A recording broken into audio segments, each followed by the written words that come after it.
혹시 이런 생각 해보신 적 있으세요? 내 인생 최악의 순간이 사실은 최고의 결과를 위한 과정이었다면 어떨까? 오늘 바로 그 이야기, 악을 선으로 바꾸는 신의 섭리라는 아주 강력한 관점을요, 한 남자의 기적 같은 인생을 통해 한번 따라가 보려고 합니다. 우리 살다 보면 정말 도저히 이해가 안 되는 그런 고통스러운 순간들이 있잖아요. 그럴 때마다 이런 질문을 던지게 되죠. 아니, 어떻게 이런 끔찍한 일에서 좋은 게 나올 수 있다는 거야? 정말 그렇죠? 이 질문이 바로 우리가 겪는 어려움의 본질을 꿰뚫는 것 같아요. 오늘 우리가 함께 파헤쳐 볼 이야기는요, 바로 그 고통 속에 혹시 다른 의미가 숨겨져 있지는 않을까 하는 겁니다. 자, 그래서 오늘은 이런 순서로 한번 이야기를 풀어가 볼게요. 먼저, 우리 고통 속에 어떤 계획이 있을 수 있는지 질문을 던져보고요. 그리고 변화시키시는 하나님이라는 개념을 살펴볼 겁니다. 이걸 가장 잘 보여주는 인물이죠. 요셉의 여정을 따라가 보고 여기서 우리가 배울 수 있는 4가지 교훈, 그리고 마지막으로 좀 생각해 볼 만한 결론까지 함께 짚어보겠습니다. 자, 그럼 첫 번째 이야기부터 시작해 볼까요? 고통 속에 담긴 계획이라 이게 오늘 우리가 다룰 내용의 핵심 질문이죠. 맞아요. 사실 우리 모두가 그렇잖아요. 살면서 힘든 일도 겪고 실수도 하고 정말 이건 그냥 나쁜 일이다 라고밖에 설명이 안 되는 그런 상황들을 마주하죠. 오늘 다룰 내용에서도 바로 이 점을 강조하는데요. 이게 그냥 옛날 이야기 속 누군가의 특별한 경험이 아니라 바로 우리 모두의 삶과 아주 밀접하게 연결된 이야기라는 겁니다.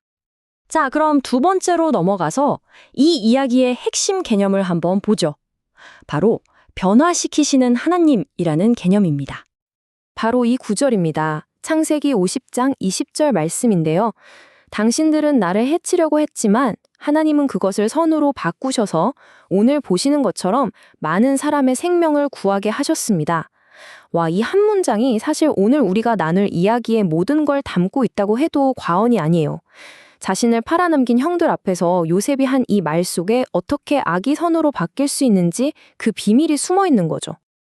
그러니까 변화시키시는 하나님이라는 개념은 이런 거예요.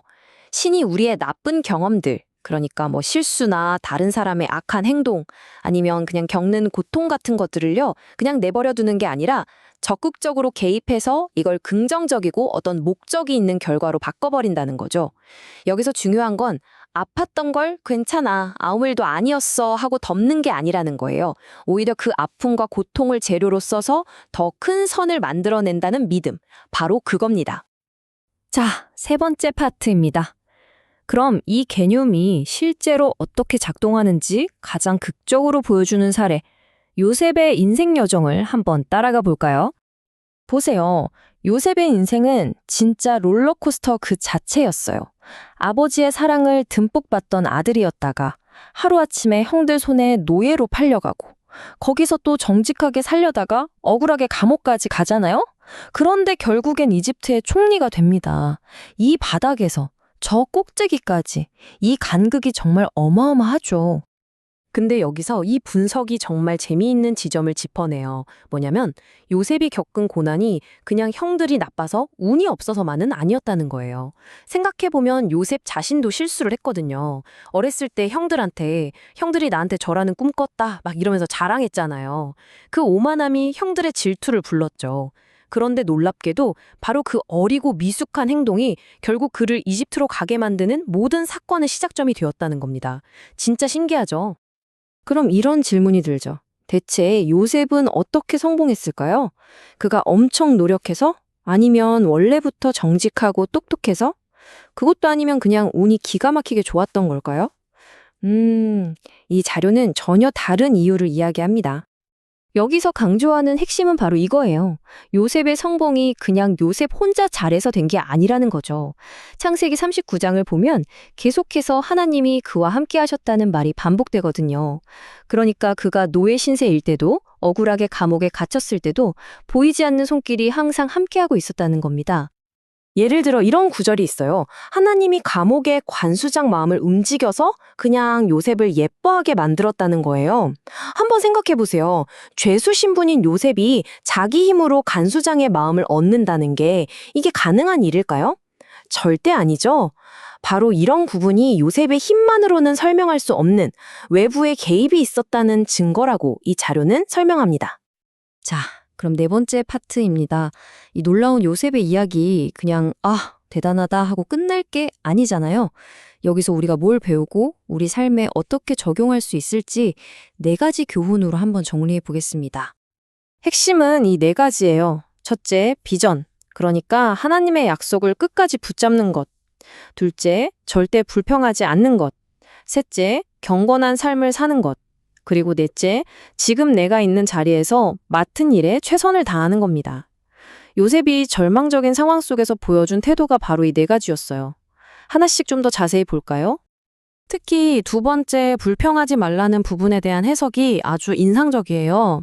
이 자료에서는 불평을 그냥 기분 나쁜 걸 투덜거리는 수준이 아니라 당신을 향한 하나님의 계획을 거부하는 큰 죄라고까지 이야기합니다. 와, 엄청 강력하죠? 그러니까 내 눈에 보이는 상황만 보고 불평하는 건 보이지 않는 더 큰 그림을 부정하는 행위라는 거예요. 그리고 세 번째 교훈, 경건한 삶의 예시로는 그 유명한 사건을 들어요. 바로 자기 상사의 아내가 유혹했을 때 그걸 뿌리친 일이죠. 이 자료에서는 이걸 남자로서는 이기기 거의 불가능한 시험이라고까지 표현하는데요. 그만큼 힘든 유혹 앞에서 아무도 안 본다고 해서 원칙을 어기지 않았던 그 태도, 바로 그 정직함이 결국 그를 더 큰 자리로 이끌었다는 분석입니다.